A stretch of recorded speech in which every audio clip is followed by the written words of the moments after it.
Okay, we are live now. Good morning, everyone. So welcome to this webinar number 7 of the SocialRES project.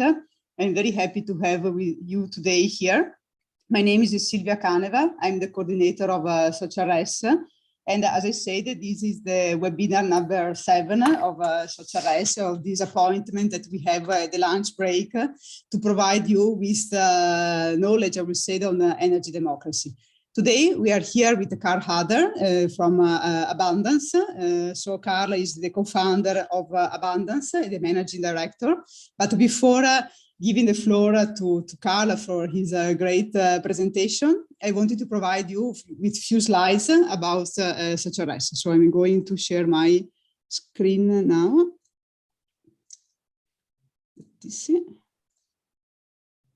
So Alice and Marta, let me know, you should be able to see it, right? Yes. Perfect. Yes. So as I said, this is the number 7 webinars, crowdfunding to fund the local government to net zero.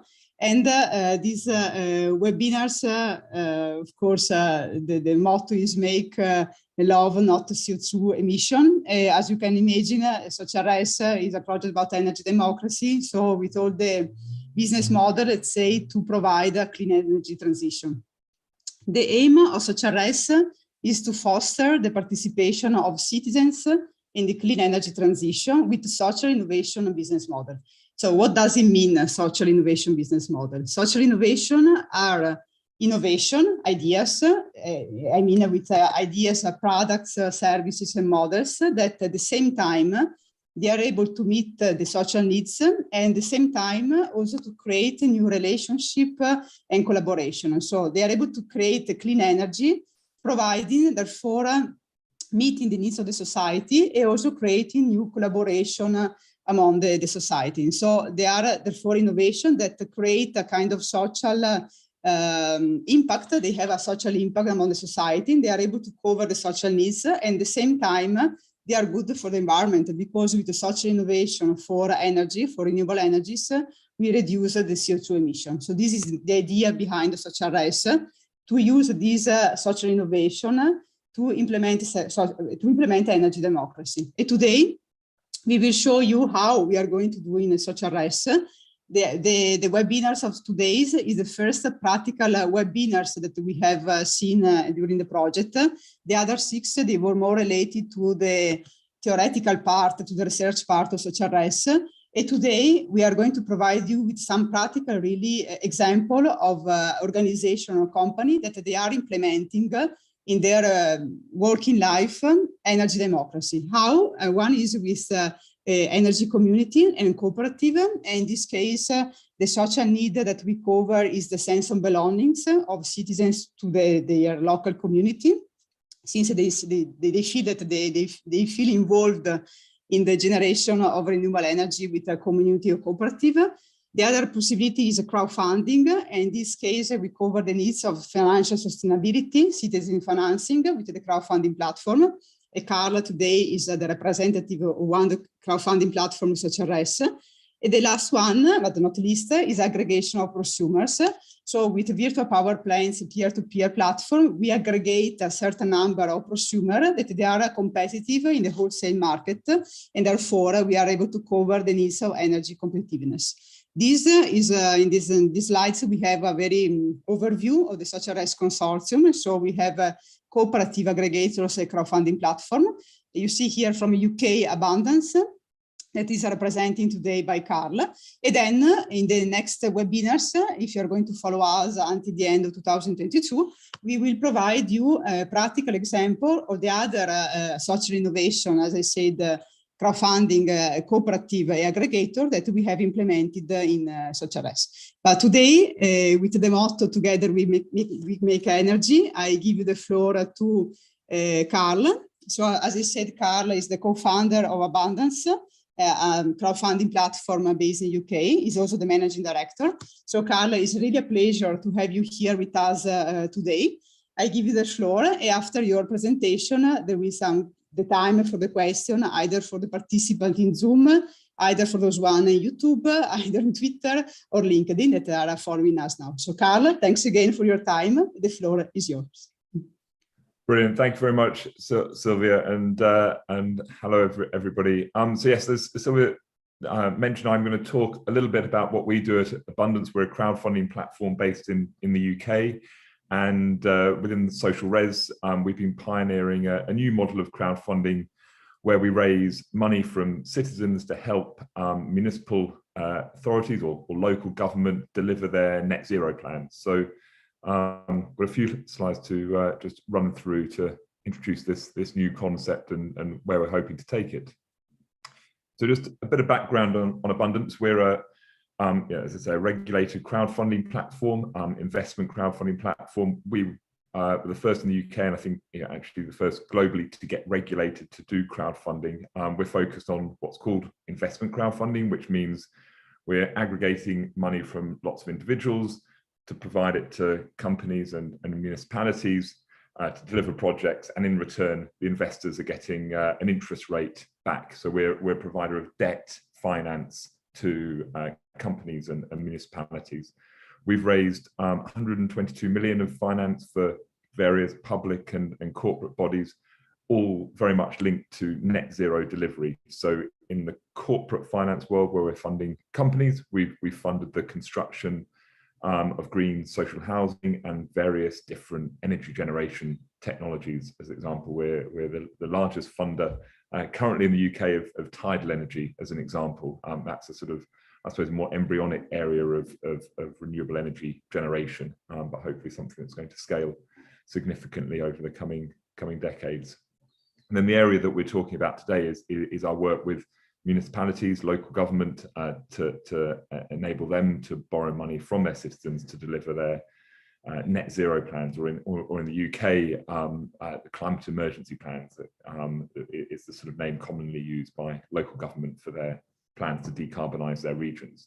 At the heart of what we do, it's about making the access to this type of investing democratic, open to everybody, and that's, I suppose, the heart of the idea around crowdfunding. So we have a minimum investment amount of £5, and that means anybody with some small savings can get involved. And this is fundamental to the idea behind Abundance, in that it's not just simply about making an investment and earning an investment return and sort of individual portfolio management. At the heart, the sort of core idea behind Abundance is that if we can get more people participating in the transition to a net zero world, investing in the solutions, the technologies, this is going to build greater understanding, greater trust of the change, and hopefully support that transition accelerate. So this is a statistic which I think is sometimes just quite useful to show the level of funding that is available within citizens' pockets to deliver to sort of net zero projects. I'm looking here very much at the council local government proposition that we're going to talk about today. I imagine these figures are sort of they're going to be similar across Europe. Obviously, some areas are wealthier than others, but this is an average in the UK per 100,000 people. There are 4 billion of savings that are accessible via a crowdfunding platform. What we're talking about today is the municipal investment side of what we do, and that, as would be the case across Europe, is a very low risk saving option for citizens, but one that can have significant impact on their region if they lend money to their municipalities. Because it's lower risk, it's lower returning, but this opens up a new sort of category of impact investing for individuals, and we sort of estimate that roughly 5% of that 4 billion of savings per 100,000 people will be looking for a return which is low risk, and sort of relates to the type of return that an individual can get if they invest in their council. So per 100,000 people, that's 200 million, which, when we look at it in the UK market, 200 million per municipality, which is 100,000 people is the population of your average municipality in the UK, is a lot of money and can go a long way to decarbonising those regions. So what we'll talk for the rest of the presentation is about how we do this and what we see the benefits of bringing citizens into financing their region's decarbonisation. A little bit of what we've been looking at in Abundance and our work with municipalities creating essentially green bonds for them to fund their work is looking at what the UK government did at a national level. They recently issued the first national green bond for the UK. I think it was the largest inaugural sovereign bond in the world, and they raised 10 billion for green projects at the national level. And a lot of the sort of methods that were put in place for the Green Gilt programme, which is the UK government's programme, actually a lot of it is quite similar to what we're doing on a local municipal level. So what are municipal investments? So essentially at the moment in the UK, councils tend to borrow from central government, and they borrow through a mechanism that's called the Public Works Loan Board. Occasionally they borrow from banks, but central government offer probably the most attractive rate currently for councils to borrow money at. Why do councils borrow money? Councils borrow money in the UK to fund the maintenance and development of new infrastructure.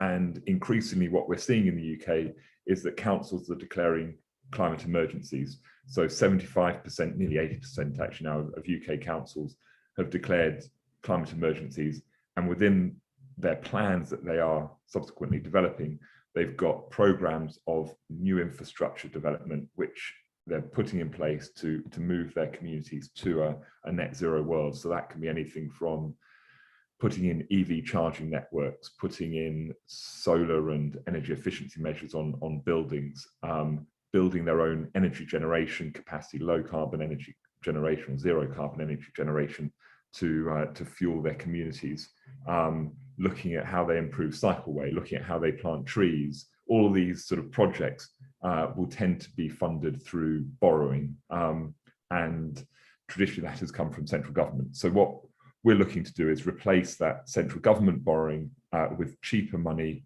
which brings additional social value from citizens. And the sort of evidence to date is that with the 3 councils we've successfully operated with so far, West Berkshire, which is in the west of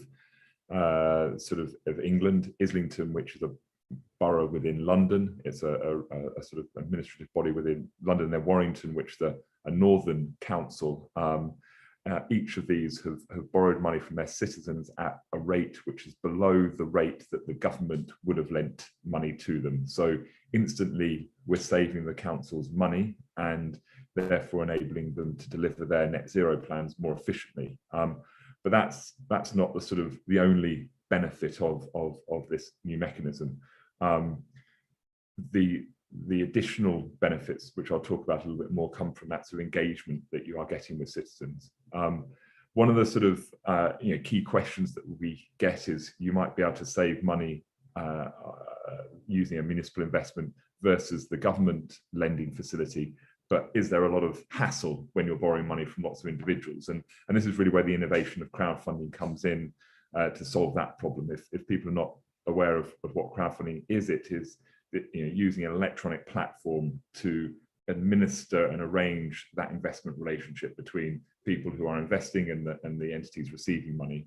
So for the councils, finance teams and legal teams, actually raising money from citizens via ourselves as the crowdfunding platform is as easy as raising money from central government, because they receive a single lump sum of money from us after we've aggregated all the citizen investors, and they make a single interest payment to us to distribute down to the investors.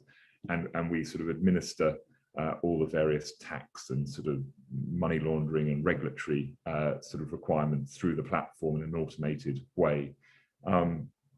There is some additional work that comes in for councils when they're going out to their citizens, and that is the communication work. So for the communications team, this is creating a new channel through which they connect and communicate with citizens.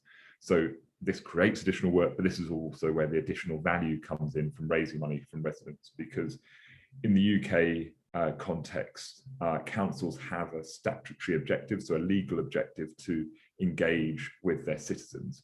And therefore they are looking for ways to connect and build new relationships. So this is becomes a tool for doing that. And also within the context of delivering net zero and addressing the climate emergency, councils in the UK very much see themselves as being leaders within their communities, setting an example for what can be done and what should be done, and using that leadership role to sort of bring their communities with them.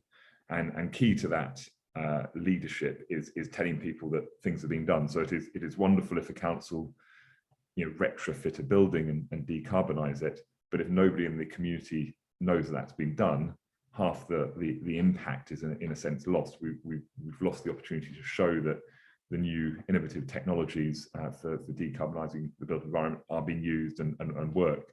So yes, a council might put out a press release if they retrofit a building, but raising a climate bond to fund it is an additional communication option. And once you have individuals connected through that bond to the council, they then receive updates every 6 months on the performance of the project that they funded, and you can start to build that longer term relationship.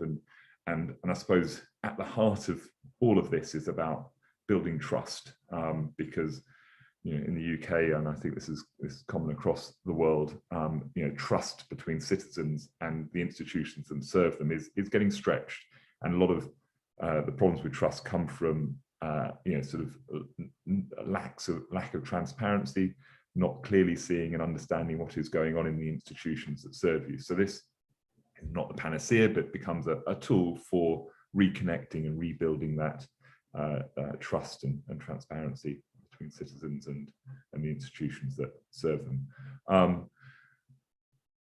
So I'll go on to the next slide. This is Islington, which we've just recently launched and closed, so that each of these first 3 bonds, we raised £1 million for each of the councils. These are sort of pilots effectively, and we successfully raised the target amount for each council ahead of schedule. You can see the interest rate here. This is the front page of the offer document that was produced to raise the money.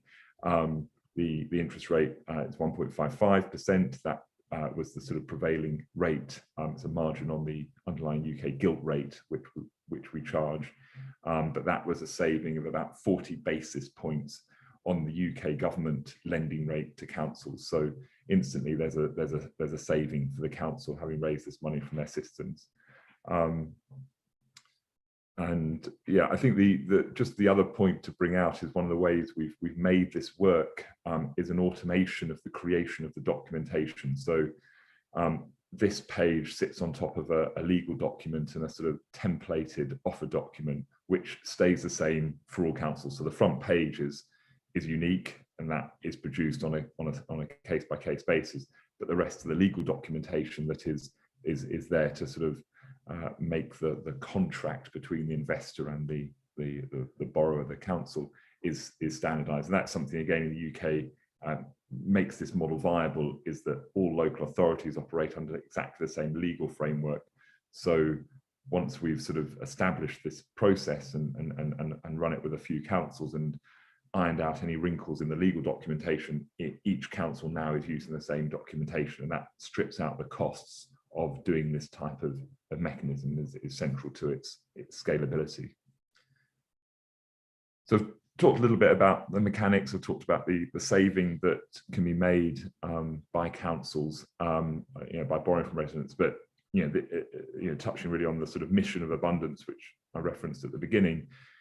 We're not just simply about raising money for entities. We're looking at the wider social value that could be created. And this really comes to the heart of what Sylvia was talking about with SocialRES. So we see sort of 3 key social benefits that are created through this municipal investment mechanism.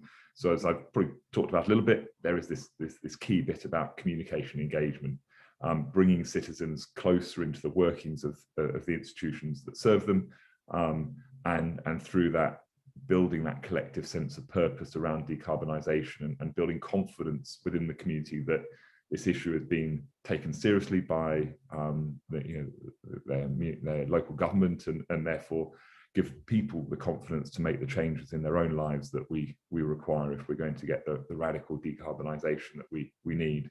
I think this, one of the key bits here for us is making sure that this process is accessible. So We don't.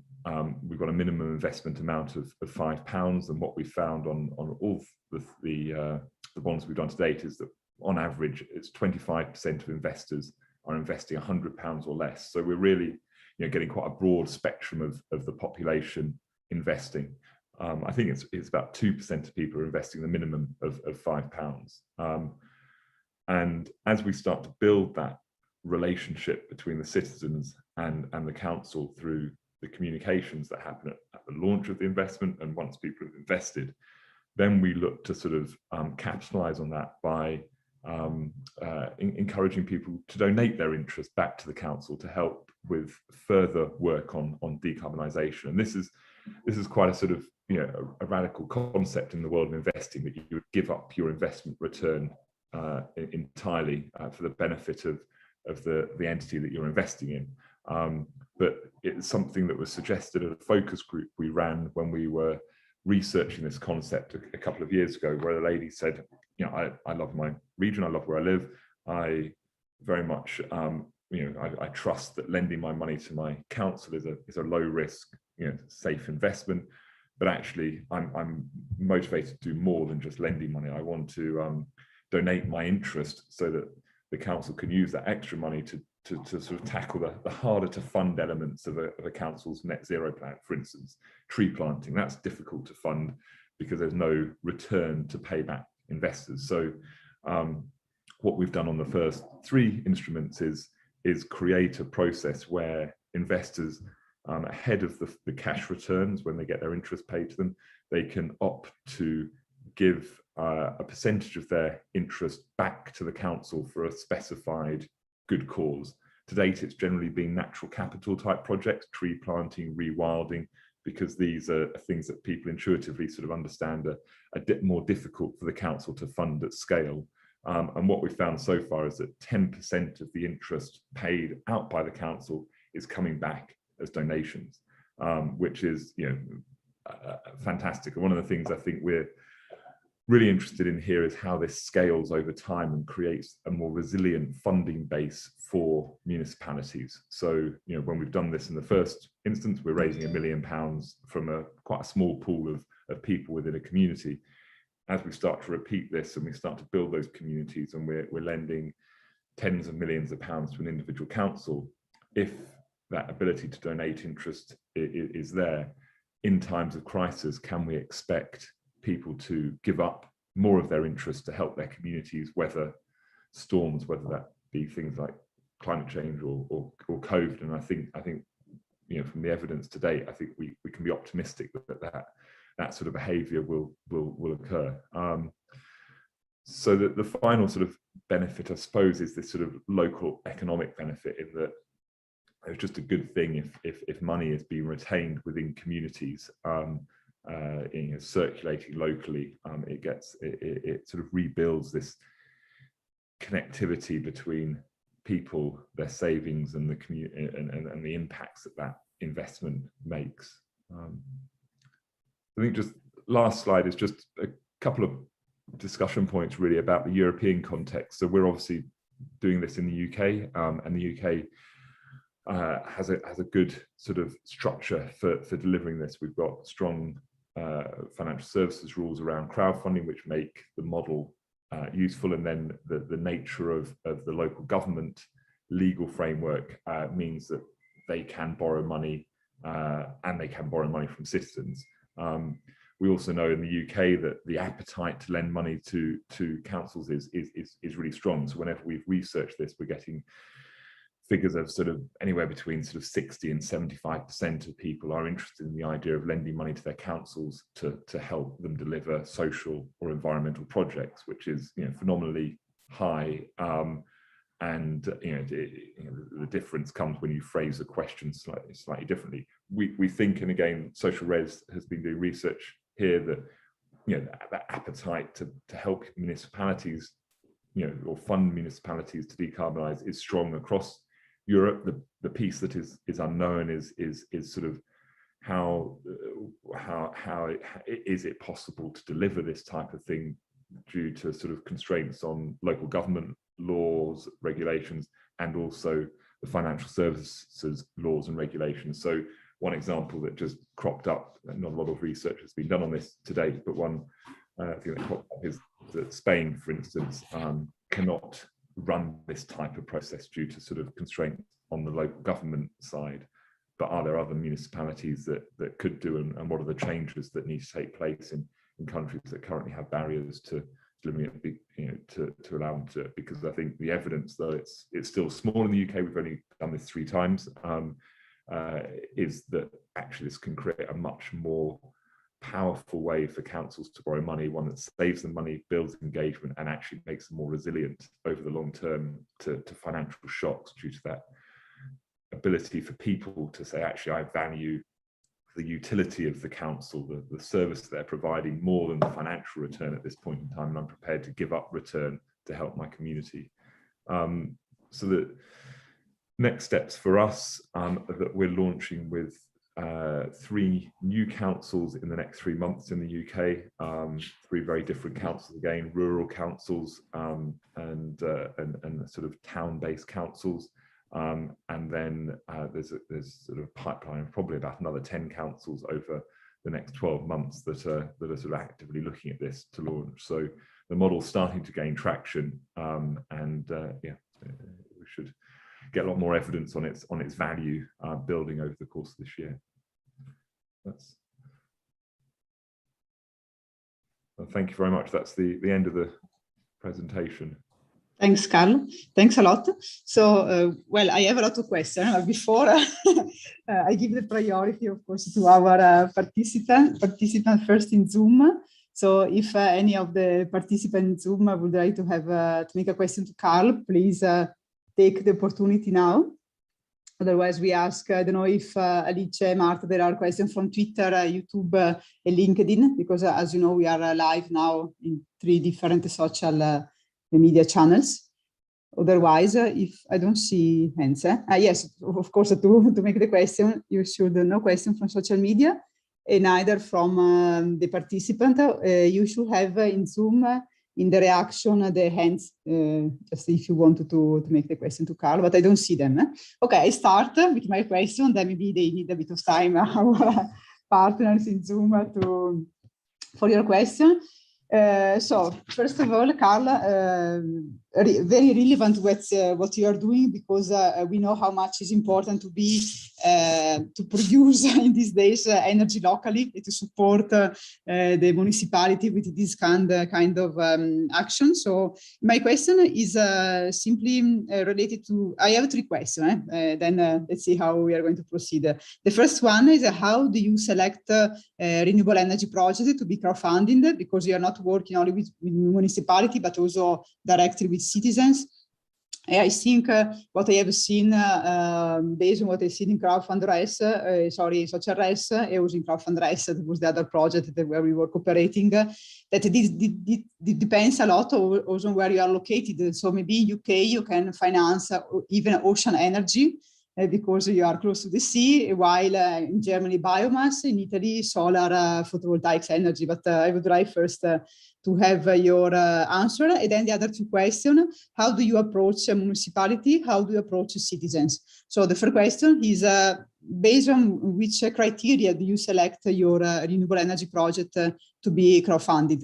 Yeah, so in terms of the municipal investment proposition, we're lending money to the council itself, and essentially we're taking council risk. The council will be deciding what projects they are delivering. So the council's a democratic body, so our investors are not dictating what projects get funded or not, because the council has a democratic process for deciding its priorities. And in a way, it works a little bit like national government. National governments raise money on the debt market to fund their activities, and when you lend money to a council, you are taking total council risk. So you're relying on the council taking in its taxes and various things to pay you back.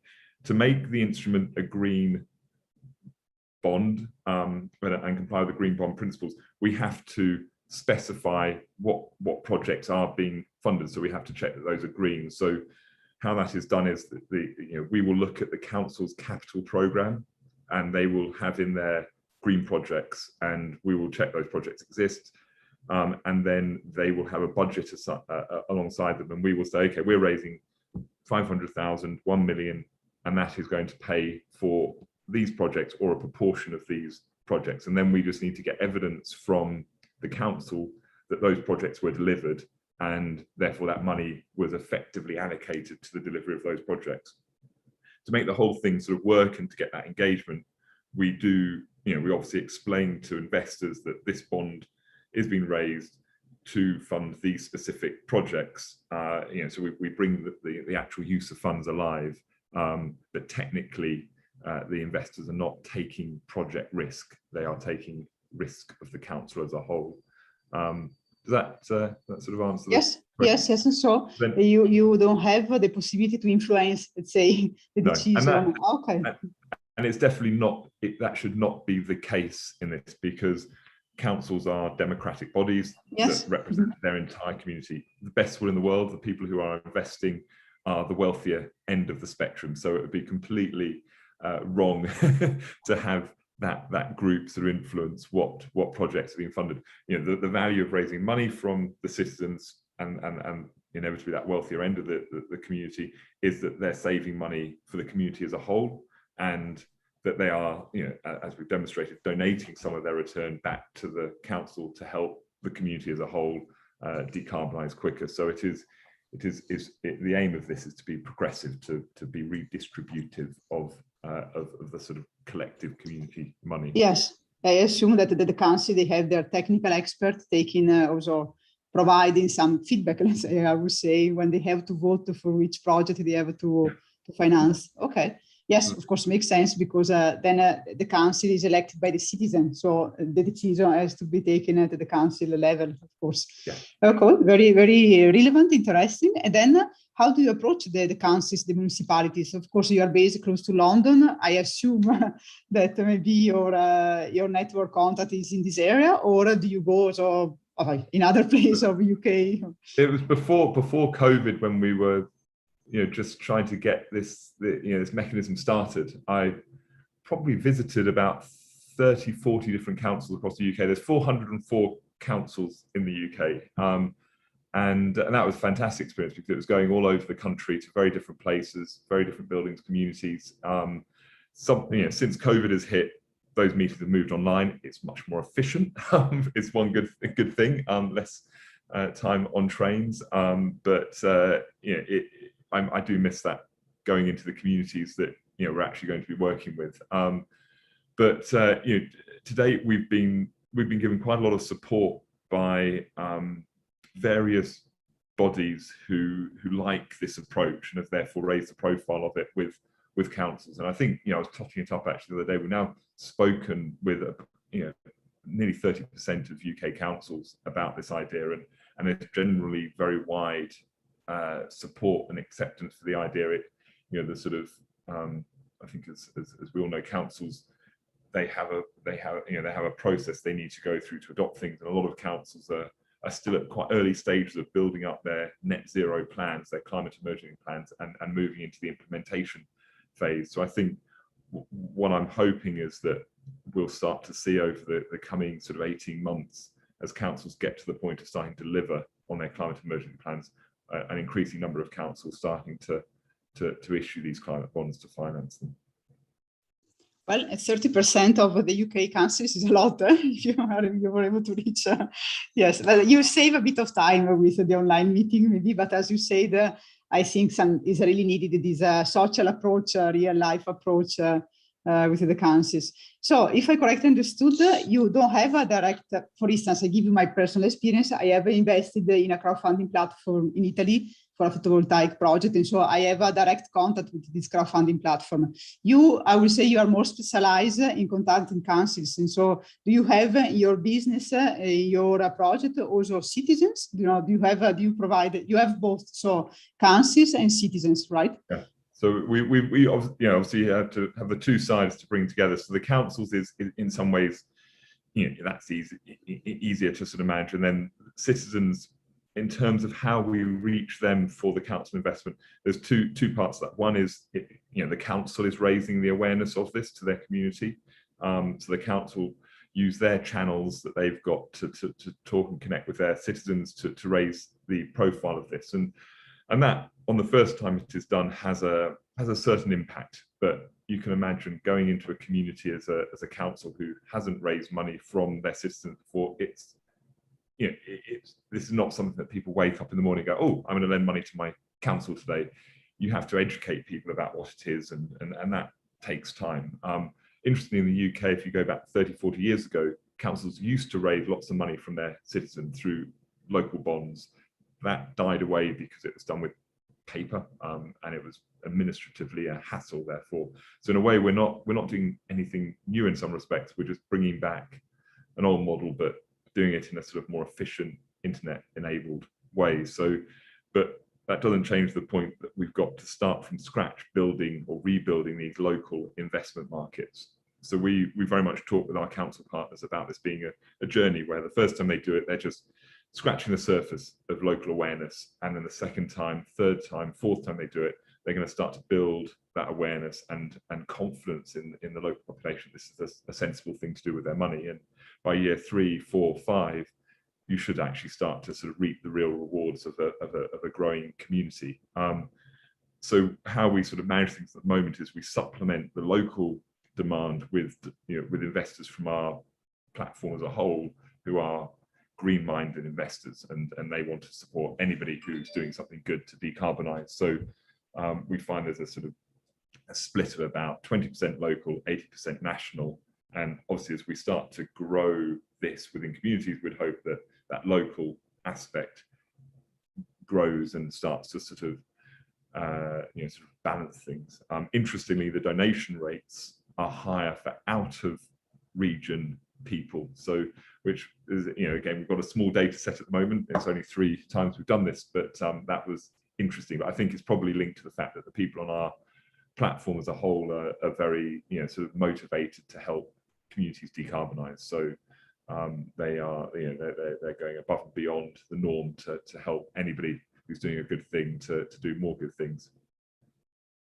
Wow, yes. Well, it's interesting, that the donation rate is higher from outside the region. We have seen, as you remember, in SocialRES, the Trinity College Dublin has carried out the surveys where we have seen that the intention of the citizens is to finance the local project. And so this 20-80%, 20 local, 80% national, I think in the future will change also for abundance, I assume. Yeah. I think all the data we've got is that people have a natural desire to invest in their communities. It's just about getting the message to them, making them aware that there is an opportunity to do this, and then their participation rates are high once they understand it. I think I can't remember the data off the top of my head, but our sort of click-through rate on banners, for local messages against national messages, when targeted at local or national populations, they're several-fold higher for the local message to local populations versus the more national message. So yeah, there is a desire to save and invest locally. It's just getting that awareness up, and there is a way it can be done. Yes, desire is the right word. Indeed, with such innovation, we address social needs. And so this desire needs to invest locally, I really see that, as you say, then is a really a need, to repeat myself, but then it also gives this kind of sense of purpose to the citizens, because each of us has a sense of purpose in life. And I really think that investing our savings, in a clean energy project is not only good for the local, the local municipality, but it's good also for the citizen in premise, and then as we see, is good also for the environment. And so with this kind of such innovation as crowdfunding, we are able to address a lot of needs of the citizens, to provide then a sense of belongings, a sense of purpose in life, to support the clean energy transition, and also nowadays to provide peace, I would say, because if we do more things locally, we are less dependent on other energy sources that are also not only good for our environment, but they have other complications, I would say. Well said. Yeah. And so we really see that with social innovation as crowdfunding, they are good for the society, they are good for the climate, to solve the climate crisis, to mitigate global warming, but also to provide peace. It really is a double benefit. And so we see in television that there are two main problems nowadays, guarantee the peace in the world, and guarantee that we are able to mitigate the global warming. And so we really should do our best as expert, I would say, of this kind of social innovation to spread the word as much as we can with these webinars or in our working life, to really make sure that as many people as we can, they have this message, that they can really, you say that the minimum investment was £5 to contribute to your, so £5 is really something that is sustainable. You don't have to invest £1,000, like €1,100 to provide this contribution. And what is very important is the idea of the power of many with crowdfunding, that if 1 million people invest £5, you have £5 million at the end, And so you really see that with £5 million, I assume you have a bigger renewable energy project to be financed. So this is very important. It's very important to show that we have really tools for energy democracy, and they are not only for rich people or for a person that really have a deep technical knowledge of crowdfunding renewable energies, but they can really be, they are really close to the citizens. The only problem is sometimes, I don't know, I suppose you have the same feeling, is just that the citizens, they are not aware of these tools. They do not know that they exist. So that's why they do not invest in crowdfunding, for example. Yeah, I think there's, I think that's fair. I think, it's still, the crowdfunding sector has grown a lot over the last decade, but it is still fairly niche. I think there's some valid reasons for that. In general, crowdfunding is more risky than traditional investments, from a financial risk perspective, and therefore it's not necessarily fully appropriate for all investors. I think one of the interesting things with municipal investments is they are, at least in the UK context, which I understand sort of very well, they are very, very low risk. So it is possibly one of the lowest risks investments you can make, which has a real social or environmental impact. So I think that's one of the things we find really interesting with our municipal investment work, is that it's expanding the world of sort of green impact investing. Because if you take a step back and look at your choices as an investor who is motivated to impact sort of things from a green perspective, if you go and buy a share in a listed company, say Vestas, or if you go and buy a listed fund which is focused on environmental sustainability, you're not actually creating anything new. You're not having a real impact with that money, because you're buying somebody else's share in that company. It's not creating. The beauty of crowdfunding and where its impact potential comes in is your pound invested is more often than not creating something new. It's delivering actual change, but delivering actual change comes with risk, and therefore it's not necessarily the thing that people should put all their life savings into. It is about a proportion of their money that they can afford to lose. But with municipal green investments, in the UK context, I don't know the rules and regulations for the rest of Europe, the chance of a council going bust is close to zero. There hasn't been a council that has defaulted on its ordinary debt in the history of UK government. So the chance of something really has to have gone wrong in the world for you to lose your money, and at that point you might as well give up anyway, because it's probably a pretty catastrophic place we're living in. So green municipal investments are opening up a new low risk category of impact investing for ordinary people, basically, which is one of the things we find most exciting about it. Yes, exactly. With the support of the municipality, I think that the risk is very low, almost zero, as you say. So there is no need citizens to not invest in this kind of crowdfunding instruments. Thanks a lot, Carla. I have the last question. I want first to see if there are any questions from our participants. No. So the last question is a bit provocative because I would say in 10, 20 years with the evolution that we have seen in internet, now that we are talking, also in Zoom and these kind of things, I really would like to see a kind of Amazon for crowdfunding. I think that there could be a European platform where an European citizens can decide to invest in UK, in Italy, in Spain, simply connecting to the computer. Do you think something like that feasible, or is it just a dream or something completely? I think you can never say never with something like that. I was involved in Citizen Energy, a project which tried to create that many years ago. It was about 6-7 years ago, a European project working with Nuno from Citizen Energy, maybe was the name, if I remember well. Exactly, and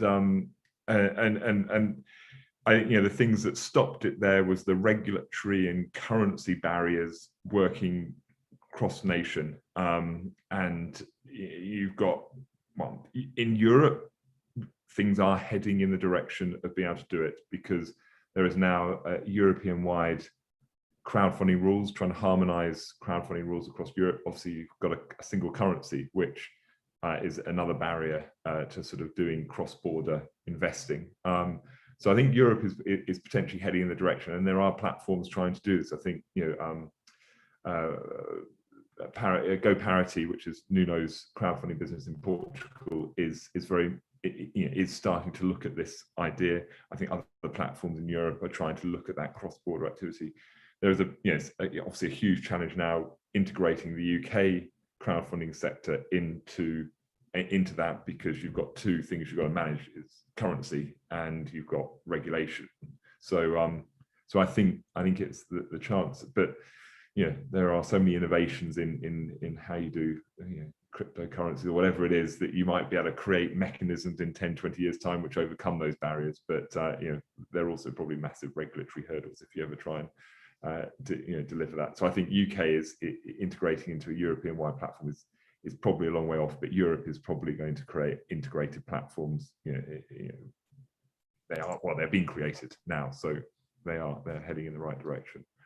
Okay, let's see. I still remember, the beginning of internet, how much difficult was even to find an internet provider, now, so I assume that, I hope at least that in a few years, the European citizens, they can invest, at least in Europe or worldwide, easily in this kind of project. So this will give really a kind of shift if there is the technology supporting this kind of investment.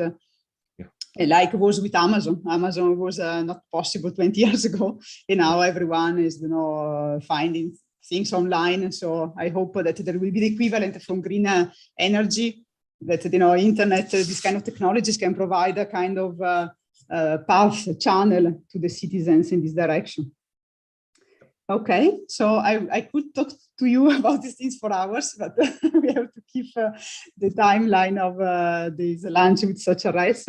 So I will propose, if there are not questions from our participant, that we can close the webinars.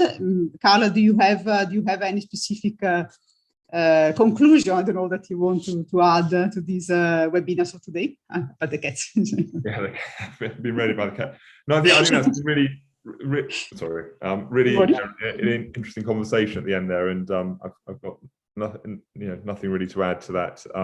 I think I'd love to explore and connect with people who understand the European municipal map in more detail, because I think what we're developing here in the UK with local municipal investments, it has to have applicability in some European markets, and I think it has huge potential for generations. Yes. Yes, exactly. This can be replicated also in Europe, in the other, either in Italy, Spain, in other countries. Yes, I think that this is a relevant message. We will do our best to disseminate it with SocialRES, as you know, because I assume that you are the first European award climate bond that you have generated, and so we have to disseminate it and make sure, as we say, that since the risk for the citizens is very low, invest in this kind of crowdfunding tools. It should be really more disseminated in the rest of Europe. And why not? Then you can start a European tour now that hopefully the pandemic is over. And then you can really that'd be fun. That would be Sorry? a lot of fun. That would be a lot of fun. Yes, exactly. Okay, so Carla, I thank you a lot for your time. I know that your schedule is very busy, so thanks a lot for being with us today. Okay, then this webinar will be still available in LinkedIn, YouTube, Twitter. So your stakeholders will have the possibility to see it again. And then we talk as normally, as usual, in the SocialRES consortium. I wish you a nice lunch, because in UK now is time for the lunch break, really. Thanks a lot to the participants. Thanks, Alice and Marta, that also provided fantastic technical support. And then we see Alice in a few weeks for the next webinars, for the next practical tour for implementing energy and democracy. As I said in the beginning, we have other participants as Carl from crowdfunding, then cooperative, then aggregation until the end of 2022. So stay with us in SocialRES, because we really want to provide you with the tools for implementing energy democracy. We see how much needed is today, not only for the climate, but I really would say for the peace in the world and in Europe. So thanks a lot to all of you. We see you next time to each other. Thanks a lot. Thank you. Bye-bye. Bye.